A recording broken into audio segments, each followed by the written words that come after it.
بچوں کے دینی جذبہ میں حضرت امام حسن رضی اللہ عنہ کا بچپن میں علمی مشغلے کا ذکر آتا ہے کہ سید السادات حضرت حسن رضی اللہ عنہ کی پیدائش جمور کے کول کے موافق رمضان 3 ہجری میں ہے۔ اس اعتبار سے حضور اقدس صلی اللہ علیہ وسلم کے وصال کے وقت ان کی عمر 7 برس اور کچھ مہینوں کی ہوئی۔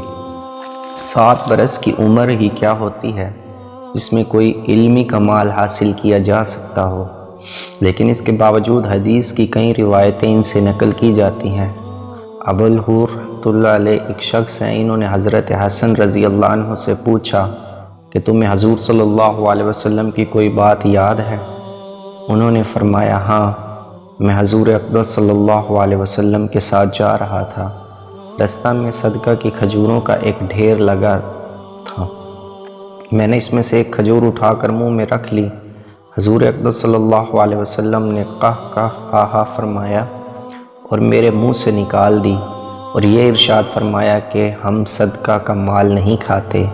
اور میں نے 5 نمازیں حضور صلی اللہ علیہ وسلم سے سمجھی۔ حضرت حسن رضی اللہ عنہ فرماتے ہیں کہ مجھے وطر میں پڑھنے کے لیے حضور اقدس صلی اللہ علیہ وسلم نے یہ دعا بتائی تھی، اس کا ترجمہ ہے: اے اللہ تو مجھے ہدایت فرما، من جملہ ان کے جن کو تو نے ہدایت فرمائی، اور مجھے عافیت عطا فرما، ان لوگوں کے ذیل جن کو تو نے عافیت بخشی، اور تو میرے کاموں کا متولی بن جا جہاں اور بہت سے لوگوں کا متولی ہے، اور جو کچھ تو نے مجھے عطا فرمایا اس میں برکت عطا فرما، اور جو کچھ تو نے مقدر فرمایا ہے اس کی برائی سے مجھے بچا، کہ تو جو چاہے طے فرما سکتا ہے، تیرے خلاف کوئی شخص کچھ بھی فیصلہ نہیں کر سکتا، اور جس کا تو والی ہے وہ کبھی ذلیل نہیں ہو سکتا، تیری ذات بابرکت ہے اور سب سے بلند ہے۔ امام حسن رضی اللہ عنہ فرماتے ہیں کہ میں نے حضور صلی اللہ علیہ وسلم سے سنا کہ جو شخص صبح کی نماز کے بعد سے طلوع آفتاب تک اسی جگہ بیٹھا رہے وہ جہنم کی آگ سے نجات پائے گا۔ حضرت حسن رضی اللہ عنہ نے کئی حج پیدل کیے اور ارشاد فرماتے تھے کہ مجھے اس سے شرم آتی ہے کہ مرنے کے بعد اللہ سے ملوں اور اس کے گھر پاؤں چل کر نہ گیا ہوں۔ نہایت حلیم مزاج تھے اور پرہیزگار۔ مسند احمد میں متعدد روایات ان سے نقل کی گئی ہیں، اور صاحب تلقیح نے ان صحابہ رضی اللہ عنہم میں ان کا ذکر کیا ہے جن سے 13 حدیثیں روایت کی جاتی ہیں۔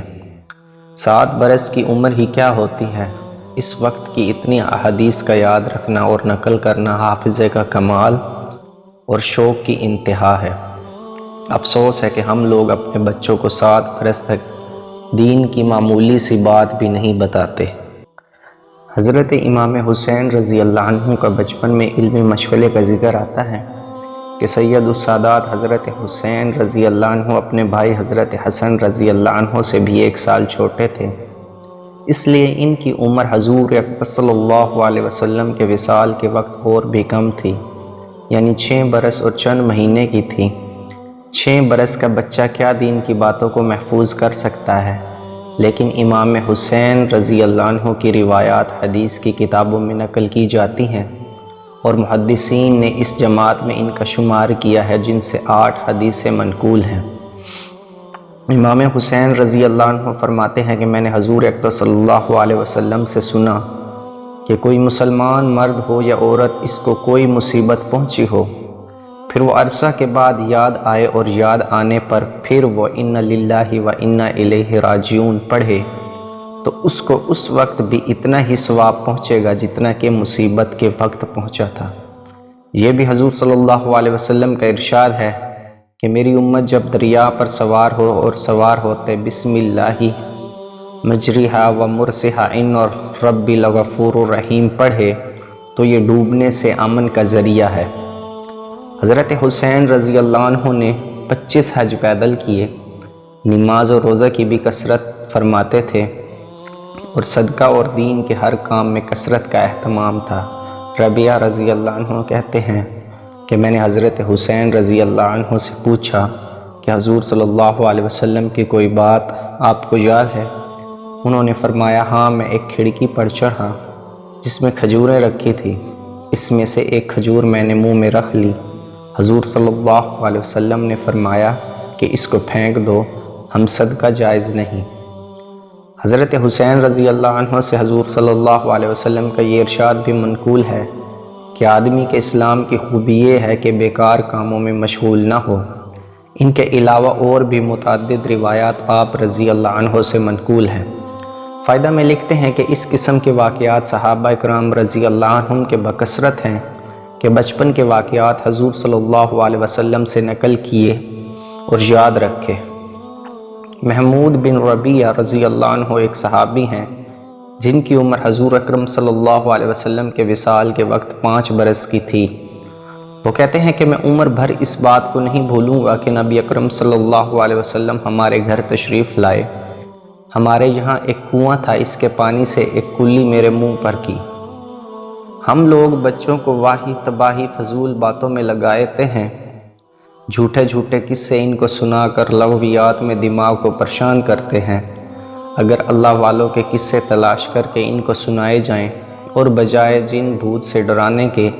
اللہ سے اور اس کے عذاب سے ڈرائیں اور اللہ کی ناراضی کی اہمیت اور ہیبت دل میں پیدا کریں تو دنیا میں بھی ان کے کارآمد ہو اور آخرت میں تو مفید ہے ہی۔ بچپن کا زمانہ حافظے کی قوت کا زمانہ ہوتا ہے، اس وقت کا یاد کیا ہوا کبھی بھی نہیں بھولتا۔ ایسے وقت میں اگر قرآن پاک حفظ کرا دیا جائے تو نہ کوئی دقت ہو نہ وقت خرچ ہو۔ میں نے اپنے والد صاحب نور اللہ مرقدہ سے بھی بارہا سنا اور اپنے گھر کی بوڑھیوں سے بھی سنا کہ میرے والد صاحب رحمۃ اللہ کا جب دودھ چھڑایا گیا تو پاؤ پارا حفظ ہو چکا تھا اور 7ویں برس کی عمر میں قرآن شریف پورا حفظ ہو چکا تھا، اور وہ اپنے والد یعنی میرے دادا صاحب سے مخفی فارسی کا بھی متعدد حصہ بوستان، سکندر نامہ وغیرہ پڑھ چکے تھے۔ فرمایا کرتے کہ میرے والد صاحب نے قرآن شریف ختم ہونے کے بعد یہ ارشاد فرمایا تھا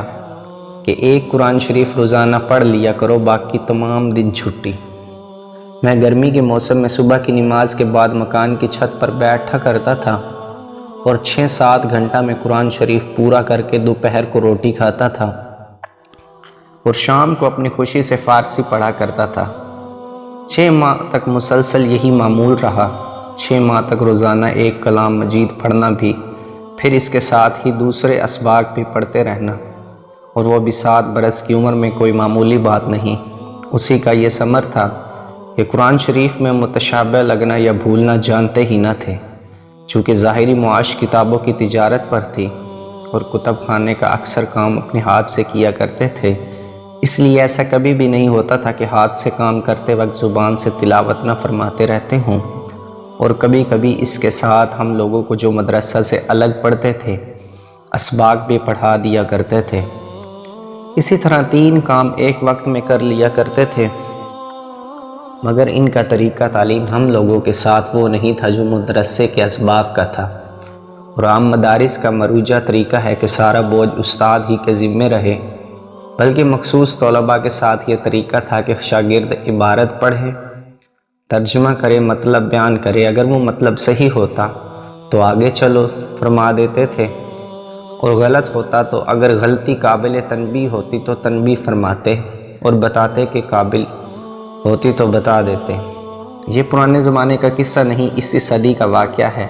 لہٰذا یہ بھی نہیں کہا جا سکتا کہ صحابہ رضی اللہ عنہم جیسے قوی اور ہمتیں اب کہاں سے لائی جائیں۔